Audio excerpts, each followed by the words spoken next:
Hello.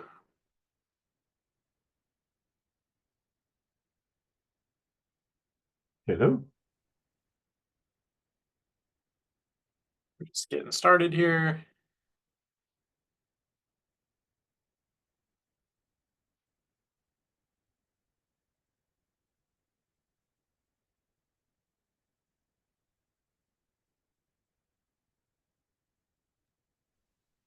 Hi, everyone.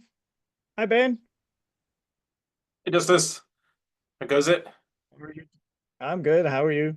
Yeah, doing all right.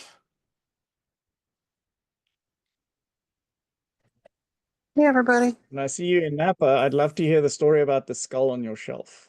Oh yeah, absolutely.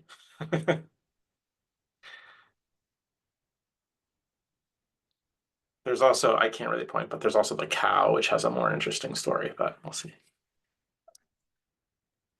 I was going to ask, Seems did the unlikely, cow but kill the sure. person? You're going to have to tell me both then.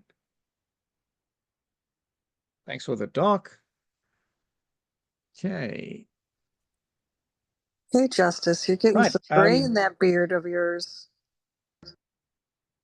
Yeah, I'm trying to grow the Viking look for winter. Definitely the Viking look.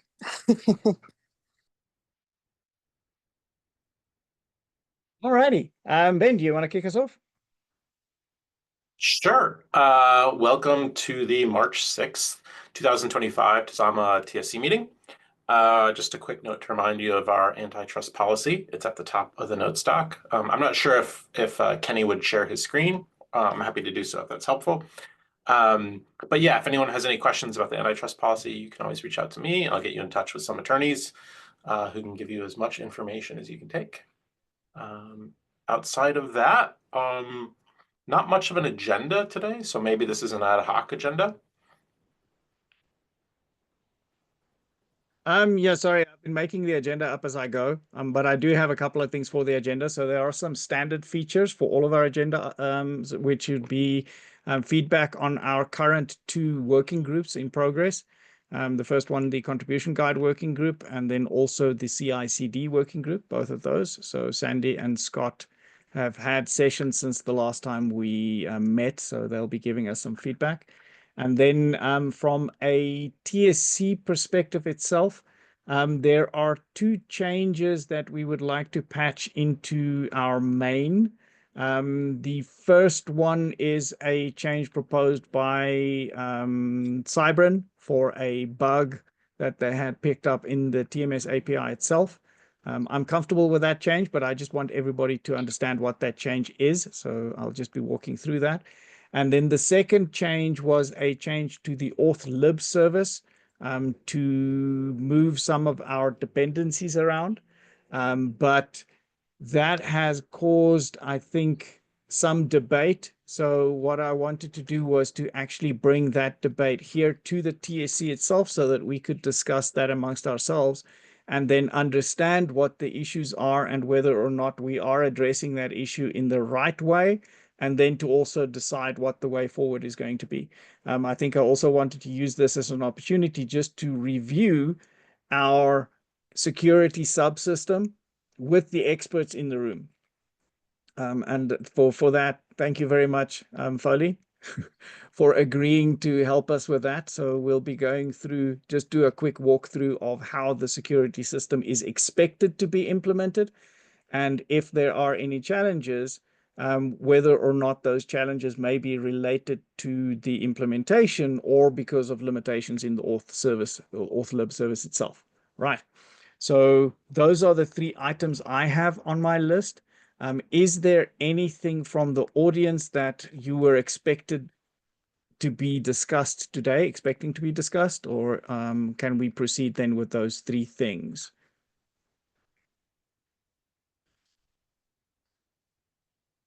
Take that as a resounding no. Then just in terms of the antitrust policy notice, Ben, do you want to read that or would you like me to go through that? We don't have to read it. We just have to acknowledge what the policy is and just note that it's at the top of I'll put the meeting notes in the chat again. Just be aware that this is the policy that governs our community meetings. And so, yeah, if anyone has any questions about it, you should absolutely reach out to me. I'm happy to work with you to answer those questions. And then just also, Sandy just pointed out, our technical steering committee quorum is myself, Greg, and Matt. Matt is currently on leave. Greg did let me know that he is likely to be late for this meeting. So in the event that Greg does not make it to the meeting today, we will not be able to ratify any decisions out of the technical steering committee, but we might do that offline after the fact. So unless Greg is here, we won't be able to make any decisions on anything today. Cool. Okay, where do you want to start? Sandy or Scott? You guys want to flip a coin? Yeah, I'm happy to start. So for contribution guide working group, we've had 2 sessions thus far. We have a Miro board where we have brainstormed a number of ideas as to where we wanted to start and what the community thought we needed to document around how to contribute. We have created a process and we've created the first issue that there was a request for documentation on the licensing for Tazama. So the process is documented. We have a Miro board with all of the ideas and the proposed structure. And yeah, next meetings next week. Any questions?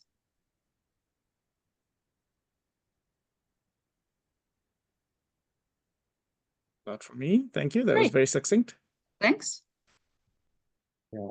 All righty. Hello, everyone. Scott? Yeah, hello everyone. So from the CICD working group, we just had our call that ended about an hour ago. We finished to go through the documentation that would act as the DevOps current state of things and more like the roadmap of where we want to be in terms of the targets and goals for the infrastructure that would cover this whole year.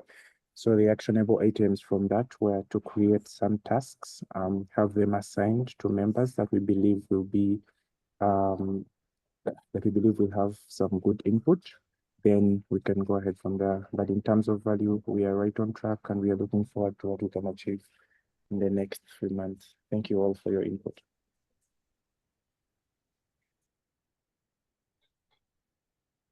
Thank you very much, Scott.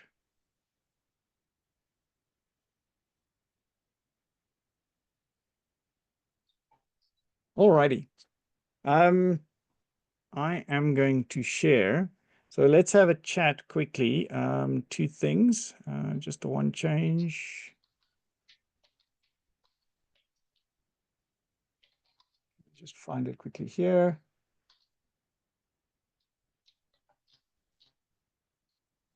This was an issue that our friends at Cybrin picked up. And already fixed. Thank you very much. I love that kind of energy. Make sure I'm sharing the right screen. There we go. All righty.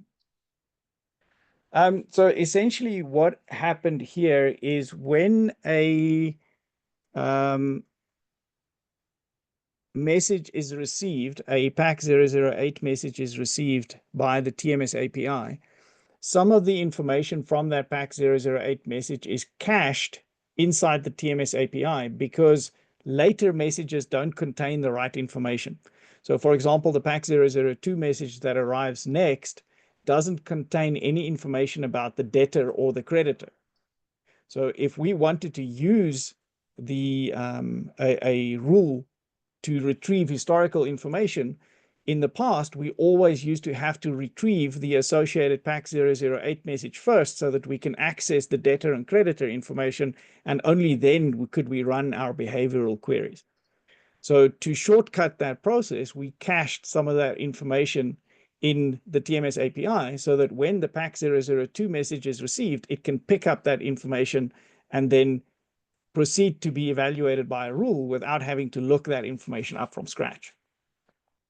But what the team at Cybran had found is when a cache had timed out, so the PAC 008 message had been received and the cache had timed out, the next message that tries to retrieve the data cache from the cache couldn't retrieve the object, but the data cache didn't fail because it was empty. It actually retrieved the empty object as a valid object and then proceeded to the evaluation with an empty object, which then obviously would cause the validation to, or the evaluation itself to fail.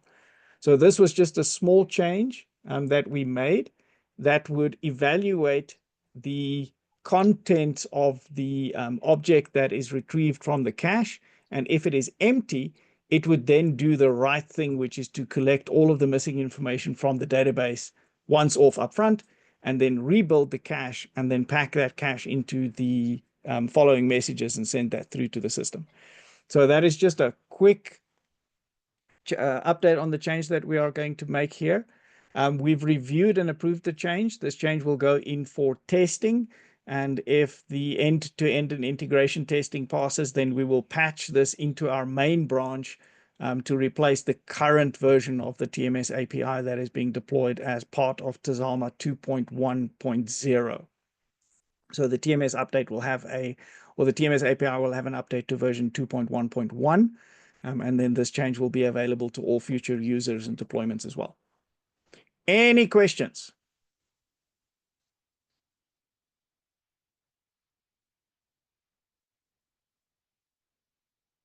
Oh, no?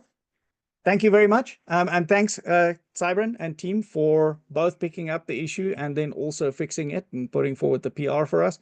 Really appreciate it. Thank you very much. And then moving on to our next issue, which is this here. I'm going to do my best to kind of like walk through the various domains that are involved in sort of managing security in Tazama. This is functionality that we deployed as part of version 2.1.0 as well. We secured our transaction monitoring service API with this particular mechanism. And how the mechanism typically would work is we have an authentication service API that has integration with Keycloak. So if we are trying to log into our TMS API, we would call an endpoint in this authentication service API, and that would then return a token that contains the privileges that the user has to interact with certain Tazama services. And then when the user tries to interact with the Tazama services with that token, the Tazama services themselves validate that token and the contents and will then ensure that only privileged users are able to leverage Tazama services.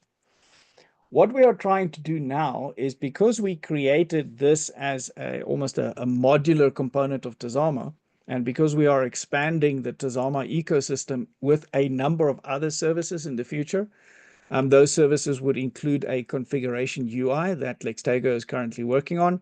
Will also include case and investigation management components that will be built for the Camisa implementation, and a number of other subsystems. What we would like to do is to ensure that all of those systems are using our security context, if they are able to, and if they have to use it, using it in the same way that we designed it, so that it can be used properly. So what I'd like us to talk about for today is just to make sure that this particular component here is using the system properly. And also, if there are any issues in how it is being used, that we can address those and make sure that it's not an issue on the Tazama end. And if it is, it's something that we need to call out and then address. So, right. So what we would expect is, in a configuration or in a user interface design pattern, You would have a user interface that handles the rendering of components, and then you would have a back end that handles interaction with other systems and internal services. So your front end would also then converse with your back end to request certain services based on roles and responsibilities. And then your back end will also handle traffic with adjacent or alternative services. Where we would expect to start is if a user is logging into the system. So you would have a sign-on screen and you would provide your user ID and password. That user ID and password would have to be set up in Keycloak, which is our current identity and access management system. And then inside Keycloak, the user's roles and their permissions would be defined and attached to their user profile. So if you are setting up a user profile, all of the things that that user is able to do in your system is encapsulated in a role. And yes, Rob? I'm just gonna, you can carry on, but I was gonna say, you've got a create user, but not a create role. All right, yes. Wait, It can be I put was on later. paraphrasing. Yeah, thank you. But yes, you would have an administrator that creates all of the users and the roles and assigns the various roles and permissions to the users here. When the authentication service, which is an API that we deploy as part of Tazama, you would then send the user information, their user ID and their password into that API. And that API uses the attached authentication library, which is a component that we package into the authentication service to fetch the token from Keycloak. So we abstracted the Keycloak interaction into the authentication library so that we could, if we wanted to, replace our identity and access management by simply rewiring the authentication library without having to go and update all of the front end or the front facing components that actually utilizes the Keycloak and the authentication library. So this authentication library would then send those credentials through to Keycloak, and then Keycloak will return a token. And that token will contain the specific permissions or privileges that a user is entitled to. And then Foley, maybe just quickly for me, this is the part, so the token itself is also converted or translated into what is called a Tazama token. Could you maybe just walk us through what that does and why it exists? Hello, can you hear me? Yes, okay. Okay, cool. So the Yes. reason for the generator Tazama token was we don't want to be hard linked to Keycloak. So if you want to be able to use a different authentication provider, you can. So what we wanted to do is any tokens that communicates with any Tazama API will communicate using a Tazama token.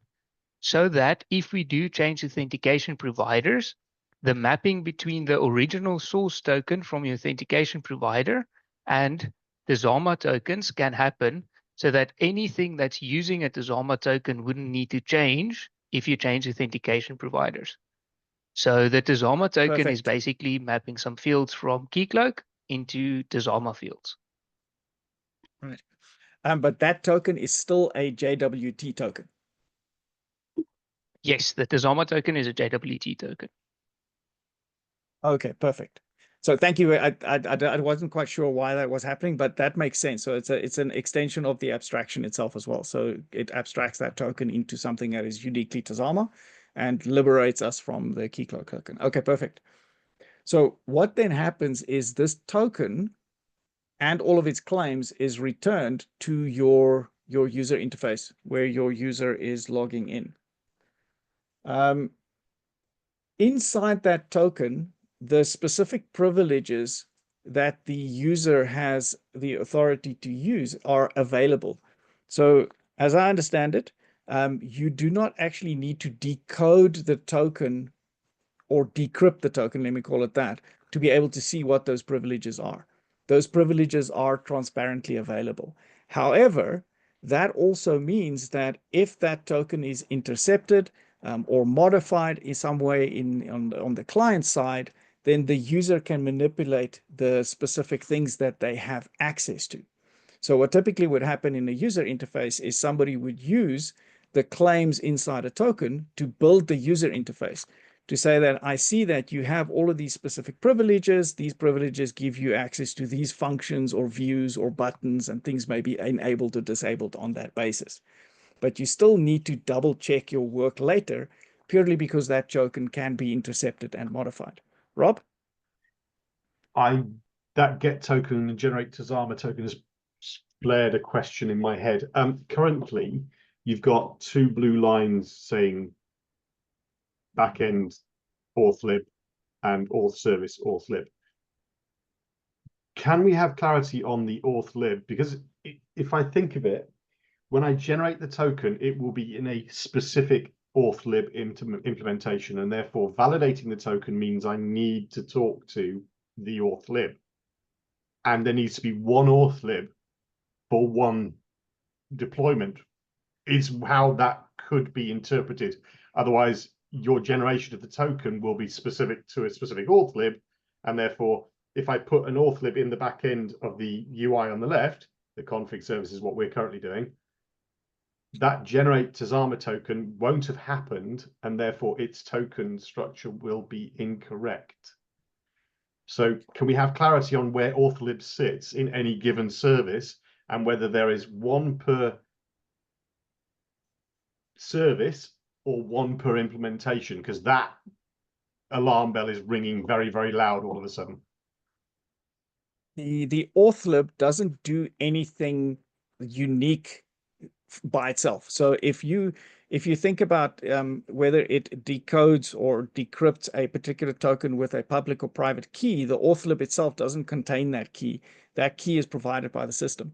So the auth-lib itself is just a generic sort of a module of specific functions.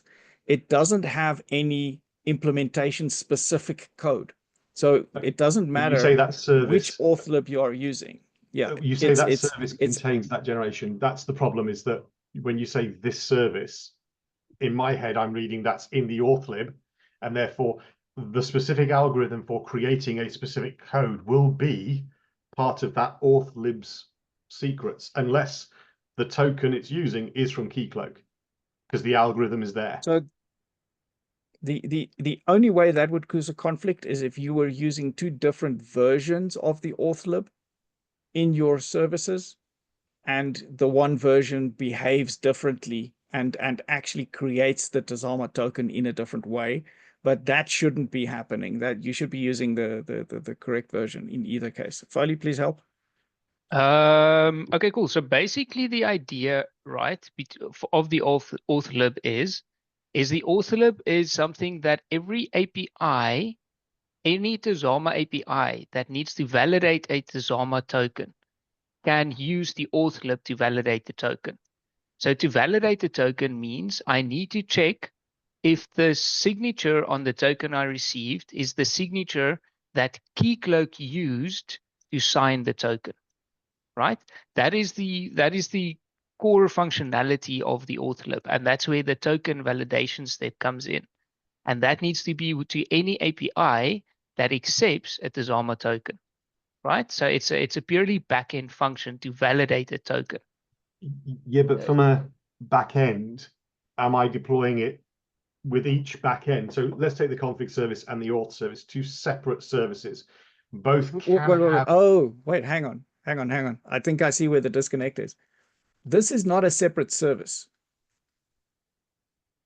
This is a library. It's a package that is baked into this, which is the service. But it can also be baked into another service. This was, if you look at the diagram, Yes, because we've gone through this, we've actually baked it into there. yes. You can also bake it into here, but when you are including it, that library is I don't know how else to explain it. It doesn't do anything unique based on where it is attached. It functions exactly the same way, no matter which service it is baked into.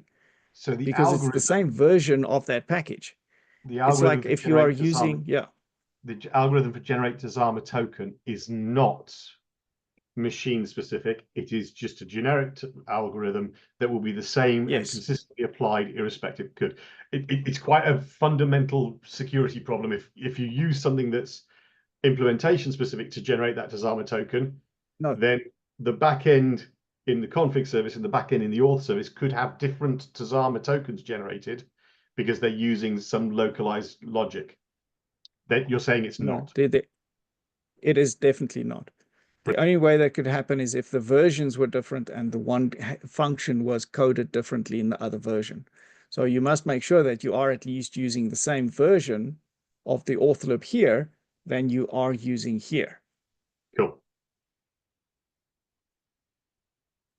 But also, we don't intend to be changing this often. So, I mean, in theory, it should be backwards compatible. But this is a safe bet. If the versions are the same for the one that is in the auth service and the one that you're using in your backend, then the functionality will be the same. Brilliant. They'll be identical. Okay. So to recap, when you can inspect the token and you can get the privileges straight out of the token for convenience to build your views. So, and then even if the user has manipulated that token to give themselves privileges that they're not entitled to, all they are really getting is functionality in the user interface that hopefully will then still not work for them, because once you enact any of the functionality here, the token itself should be validated as part of that transaction. So you shouldn't simply just take the front end's word for it that a user has access to a specific function. You should also double check by validating the token. And that is why the auth lib itself has a specific function that allows you to validate the token and the particular claims. Fali, Yes, how am I doing? you're doing well. Okay, thank you. But does that make sense? Does anybody have any questions around that particular sort of flow or sequence of events?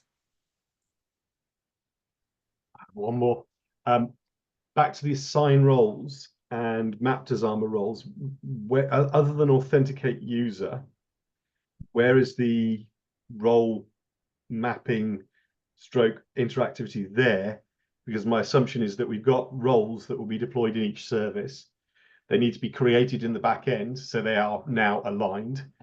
But that use case, yeah, but they could be system roles as well as user roles. So they've got Right. claims, but when you map the Tazama roles, it's self-contained in the auth lib. How does that interact with Keycloak? What's it calling? The reason I ask is that the roles in Keycloak can have realm roles and user roles. They are different things. I don't understand it well enough, but my assumption is if you create a user role, it's a user role that can be used by any service, and that is what we're expecting to do. But if the map Tazama roles goes and checks the realm roles rather than the user roles, it ain't going to work when it comes to operations. So again, the documentation of how those, what are you doing in the back end in the UI for Keycloak, and how the auth lib is going to use it needs to be a little bit clearer, because there are some great big glaring, oh yeah, use the same word in two places. Which one are we talking about? Right, and that is also why we invited Len. Len, would you be able to give us like a snap overview of just how the roles, the realms, and the claims are defined in Keycloak for a new service? So for example, what we are looking for is, I would assume a realm could be your Tazama realm. I'm going to make stuff up, and then I would appreciate it if you could correct me. And you might have a config UI realm, or might it still be the Tazama realm? And then inside the config UI realm, you're going to have a user, and you might have a supervisor, and you might have an administrator, and then you're going to have a whole lot of text strings that define specific claims. So please, Len, save me from myself. Phil, do you want to jump in first or should I? If you've got it ready, go for it. No, I'm just not going to be ad hocing this explanation, so pardon. I do know that there was a decision made that we would look both at the user as well as the realm's role permissions.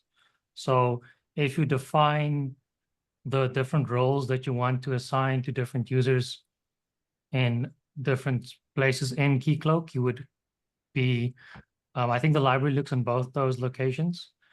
I am not quite certain what the confusion is regarding the role assignment. So what I'd like to know first technically- is like, is there Yeah. sort of a hierarchy or a cascade here? So we're talking about three different things, right? Are these things subordinate to each other in any way, or are they So all sort before of on you the same do- level? Can you interact with them directly? Josh has copied in the three different types of roles. So when you're calling to the global role, the client role, or the user role, which of the three are we meant to be using? And sending me to look at documentation, I'm going to send you to look at documentation as well that's in English, and hopefully we'll be able to find something that's easier to understand rather than code. So please don't send code to me. It doesn't help.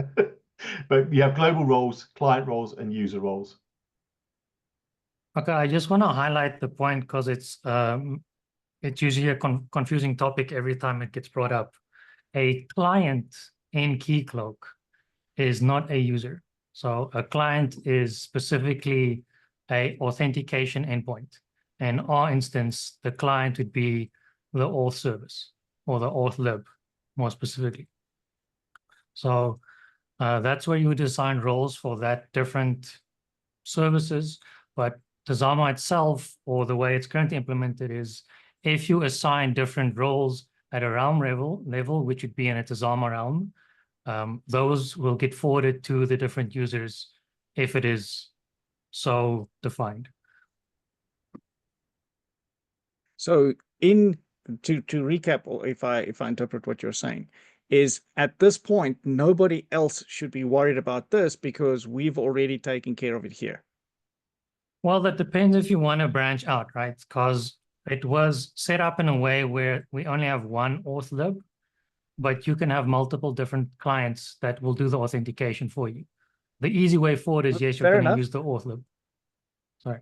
But this is, for example, if we are talking about this implementation and this pattern, we are not worried about client roles because we are expecting this service to also interact with the auth service. So there's nothing new required here. No, because that would be the permissions that you assign to the auth lib, not to the end user. Perfect. Okay. Those would be inherited. Right. Now. Yeah. So our Okay, default so, is any new service we create does not, its roles are added as an extension to the auth service. They are not declared specifically for, so let's say take the config service as a good example. We've got 24 different roles that we currently work with. Those would all be added to the auth service client. Is that our default implementation approach?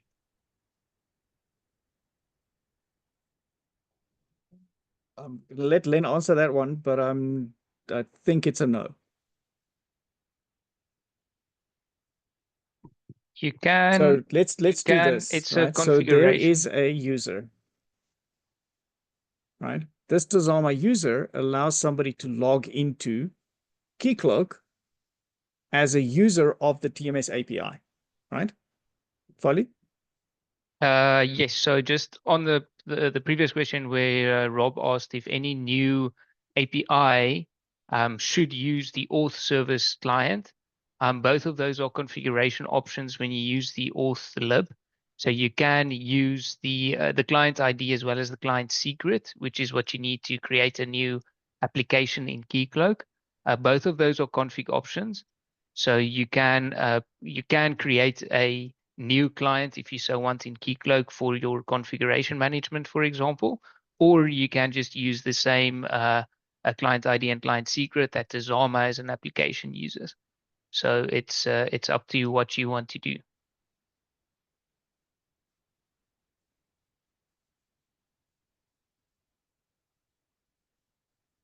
make sense from? It makes sense. My concern is that doesn't give clear guidance to anyone because you can make up what you wish. I think we should be giving clear guidance. What do we, as Tazama, anticipate should be being done as part of an implementation? And if, for example, you've got a Tazama user and at the end of the day, we're telling people to go and create roles in the back end. Good. Hey, the system don't work. You've created an operational support issue. Well, in theory, So, if you just follow the documentation and just create roles, then it will work out of the box. It's if you wanted to Yep, do but something hang on a else, then sec you though, can. right? So here's the thing, right? As I'm going to tell you what I tell my wife when we're driving. Give me directions, not options. I want to get somewhere. So what should we be doing, right? As In documented, particular, to make this work, because it's not documented on our side, right? It is documented in Keycloak, and what I'm trying to kind of get to is I don't want to, and I can't actually, because I can't actually make sense of all of that documentation unless I go through the training, and I'm relying on your experience here because you guys actually did go through this when you built this, right? So if I wanted to make this work, right, in Keycloak, for example, as a reference, right, where is this actually defined? And inside this, there were a whole number of claims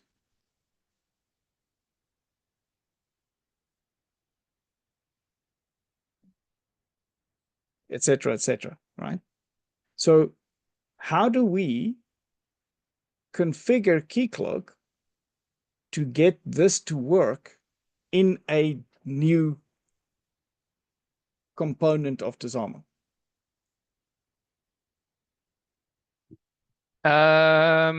well, if you have new roles, then those new roles needs to be added to Keycloak. You can add Those those. user roles. Yes. So they Okay. can just be added to Keycloak as hard-coded strings. And then when you use the auth lib needs to know as this new service that I'm running, which we call, for argument's sake, the configuration service. If the configuration service is saying, I've got these 24 roles that I'm expecting, then it has to declare for each API what token does this API need to have. And then when a new request comes to that API, the API is responsible to ask the auth lib, does the token that I've got have the required role, which is what you have to declare in your code. So in your code, you have to say this API is expecting this role. You have to set up that role in Keycloak, and then when that role gets called, sorry, when that API gets called, the token will be validated to see if it has that role. So just to break that down a little bit, what we are talking about is your API for interacting with the backend here.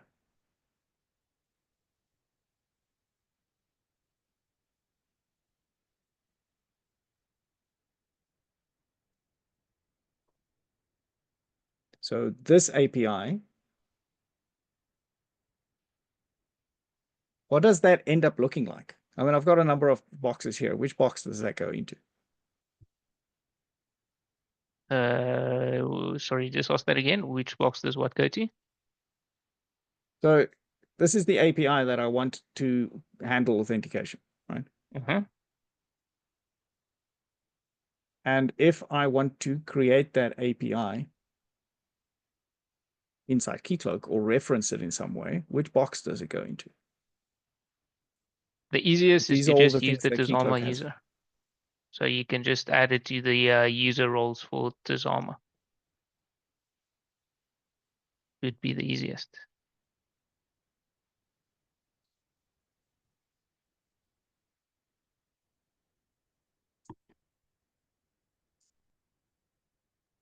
See, that's where I'm getting lost now, because is the Tazama user not a user? How do I add the API, or do I add claims to this user? Is this a role? Sorry, I'm obviously not following. So Keycloak allows you to do role-based access control. So you can, it's an implementation problem or a development problem, but it's a design problem. If you want to say my different logical services should have different clients, that is a question that you answer when you design something. But if you want to ask me now, there is a user, there is a secret. So if you just copy paste another service and you want to just add the roles now, then you can just add it to the existing Tazama user.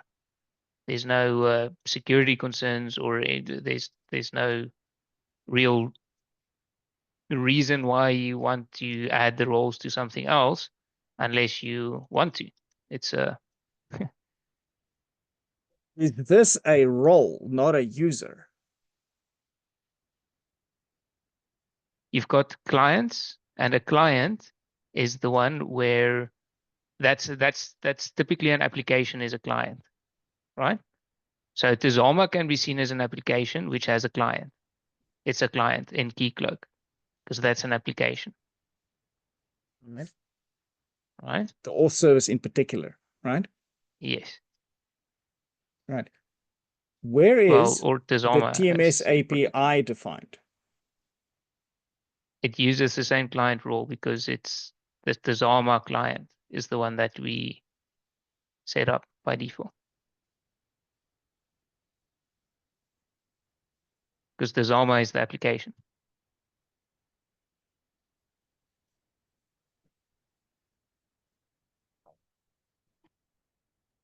So to understand the logic of that, as we add case management to Tazama, Tazama is also covering case management. As the config service is brought in, it's also under Tazama. Is that a correct interpretation? That is a interpretation which sounds great to me. Yes. Cool. Okay.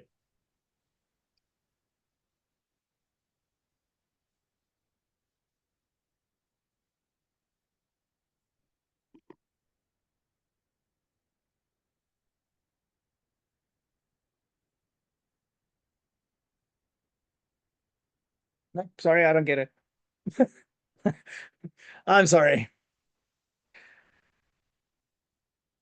And at this point, I'm now so confused, I don't even know what questions to ask anymore. Right. So I want to go back all the way to the beginning.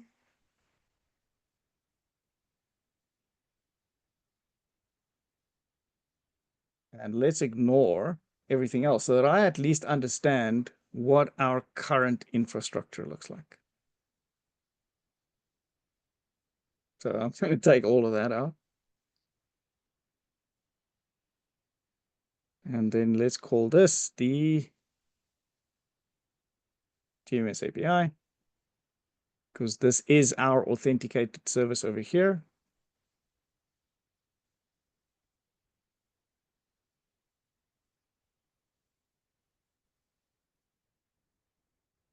And that is going to post something into Tazama, which is system at large. Right? So basically like that. And then this is going to be a client service. And just because it makes it easier like that, same thing here.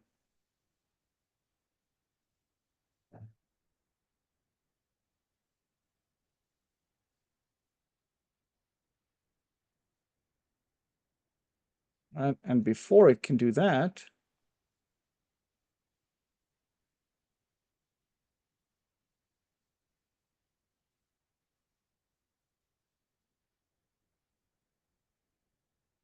Just being conscious of time, Justice. We're probably going to run out of time for this, so we can probably set up something. That's great. Yes, we're going to get as far as we can, because I'm going to try and milk this for as much as I can right now while everybody's here, and then we'll have to come back and document this in a way that everybody else understands as well. Okay, so this is what things currently look like, right? Just to reiterate what happened before, you are logging in via Postman, sending in. I'm going to do this here.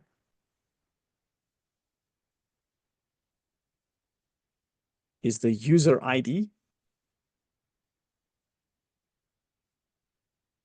I'd like to be specific because I'd like to trace exactly where this matters. And then it has a password, right? So this all goes here. Tazama user with a password, and then that returns a JWT token, which is in Tazama format, right? And then here we are evaluating and sending that JWT token into the TMS API to a particular endpoint. The TMS API will then check whether or not the token is valid and whether or not it contains the claim that allows this user access to the TMS API endpoint. Is that a correct summary? Because I think I got this part by now.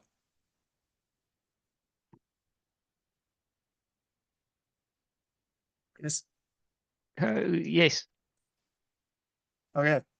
And everybody else is on this same page, right? I feel like at least this part is sorted out. I at least know how this works by now.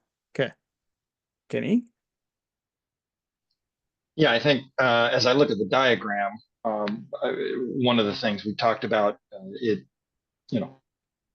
goes from Postman to the auth service, and then the auth service returns a JWT, but we're showing an arrow in one direction. So for my simple mind, that's confusing.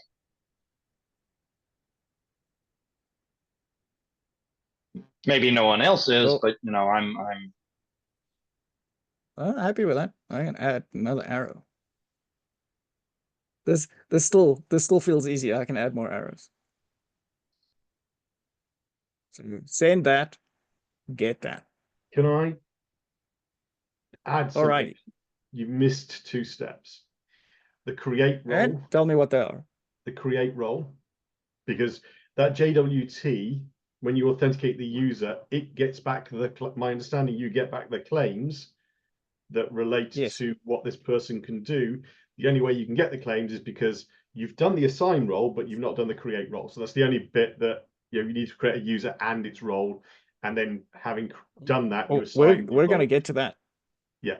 Because that is entirely my question at the moment, is what needs to go into Keycloak and where does it need to go to make this possible?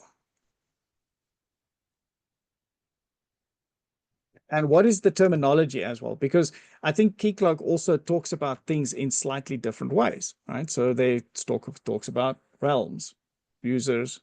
I'm not sure if it talks about claims, maybe privileges, right? It has global roles, client roles, and user roles, right? So if I wanted to set things up in Keycloak to make this possible, what am I putting where, right? Because I would need to put a Tazama user somewhere, right? I would need to put a claim somewhere. I don't know what else I need to put where, right? So that's my claim, right? So what do I need to put where? Step 1. So are you asking what is created out of the box by the deployment already, or are you asking, I have a new role, I want to add the role to something that exists in Keycloak? No, not yet. From scratch. Right?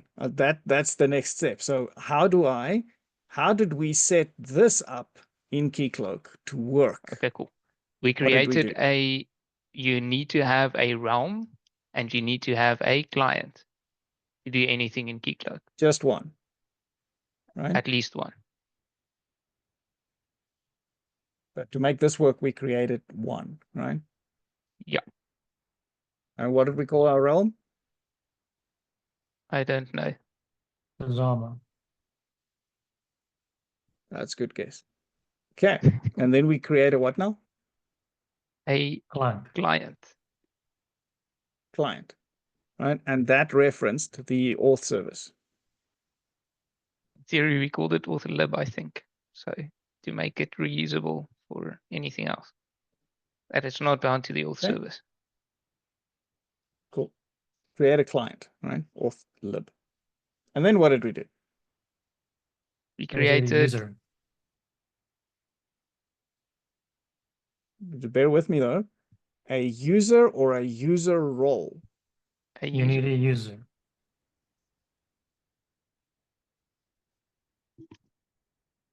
And what was this user called? Tazama user.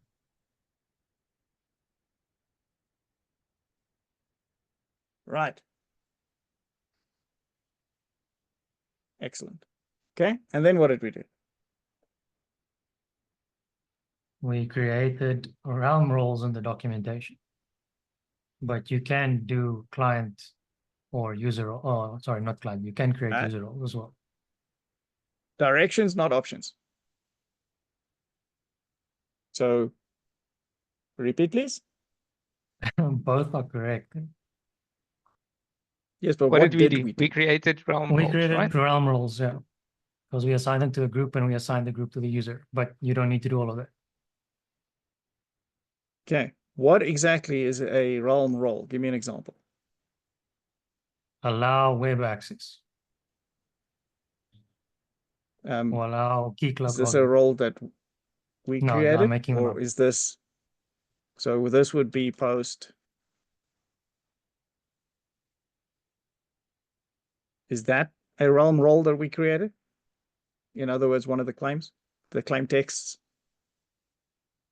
Yes. I'm trying to get the correlation. Yes? Okay, good. All right. These realm roles are, if I'm looking at this here, currently sort of independently created, right? They Yeah, you aren't need to currently assign it. dependent on something else. Right. You need Okay. to assign the role to the user.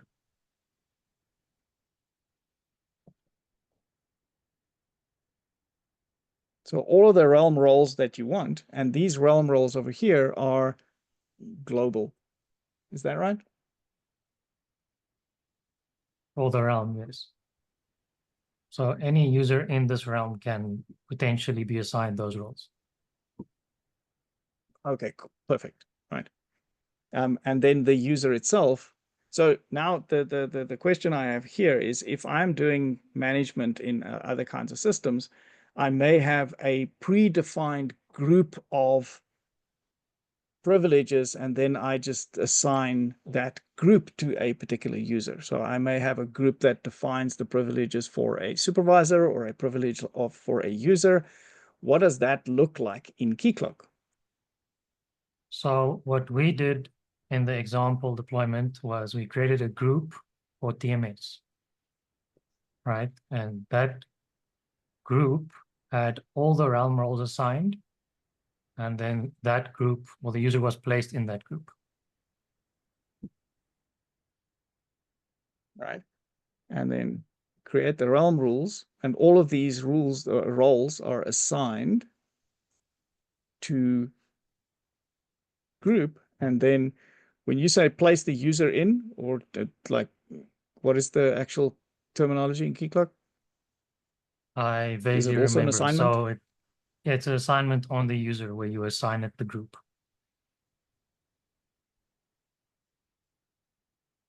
It'll be one way or the other, right? So this enables this. All right. And then inside the application, these particular roles here are defined inside the TMS API as well. So that's how the claims themselves are validated. Okay, perfect. Right.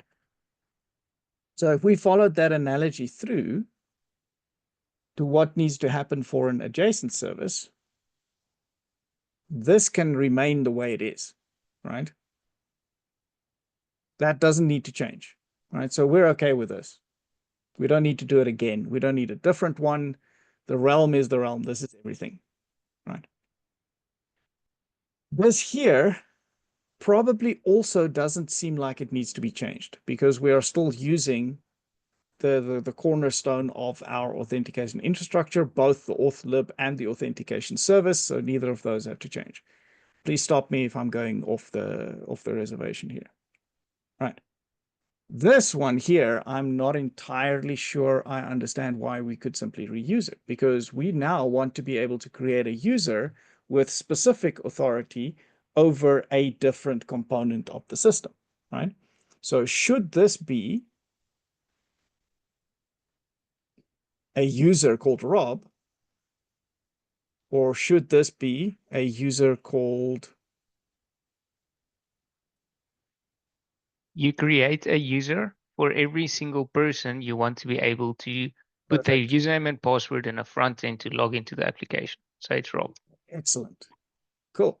But just Right. so we're clear, And then so we this is where create a new group here, right? you could create a Rob and also a config system, because you could either put config UI under Tazama user, so all Tazama systems are under this generic group of username, so they all authenticate the same way, or they have their own unique authentication methods. So config service could authenticate specifically, i.e. the config service could not send a post command because it doesn't have the right tokens, as a simple example.